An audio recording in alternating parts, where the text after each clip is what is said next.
அவர் தன்னை குறித்து சொல்லும் வார்த்தையின் ஆழங்களை தியானிக்கும் போது நீங்க மனுஷனா இருந்தீங்கன்னா பிதாவை அடைவதற்கு வேறு வழியே இல்லை.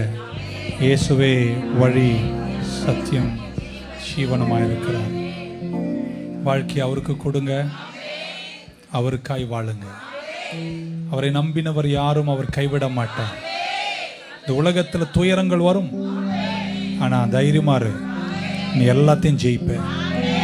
இப்பொழுதும் கடந்து போறீங்களே, அதையும் நீங்க ஜெயிப்பீங்க. கர்த்தர் உங்களை கைவிட மாட்டார். உங்களை உயர்த்தி அழகு பார்ப்பார், காருண்யத்தில் வைப்பார். சீக்கிரம் ஒரு நாள் வருகையோ மரணமோ எது முந்தினாலும் நான் பயப்படேன். கர்த்தர் என்னை அவரோடு கூட சேர்த்துக் கொள்வார், வெற்றியில் நடத்துவார், என்னை காத்துக்கொள்வார். டாடி, இந்த சத்தியம் கேட்ட நிறைய பேர் முழுமையாக தங்களை அர்ப்பணித்து கிறிஸ்துவுக்காய் வாழ்ந்திட கிருபை செய்யுங்க, ஆசீர்வதிங்கன்னு வேண்டி ஜெபிக்கிறோம். நாளை நடக்கும் எல்லா ஆராதனைகளையும் பொறுப்படுத்திக் கொள்ளுங்க, ஆசீர்வதிங்க, காத்துக்கொள்ளுங்க. இயேசுவின் நாமத்தில் வேண்டுகிறோம் ஜீவனுள்ள எங்கள் நல்ல பிதாவே. எல்லாரும் கரங்களை உயர்த்திய ஆத்துமாவே கர்த்தரை ஸ்தோத்தரி, முழு உள்ளமே பரிசுத்த நாமத்தை ஸ்தோத்தரி.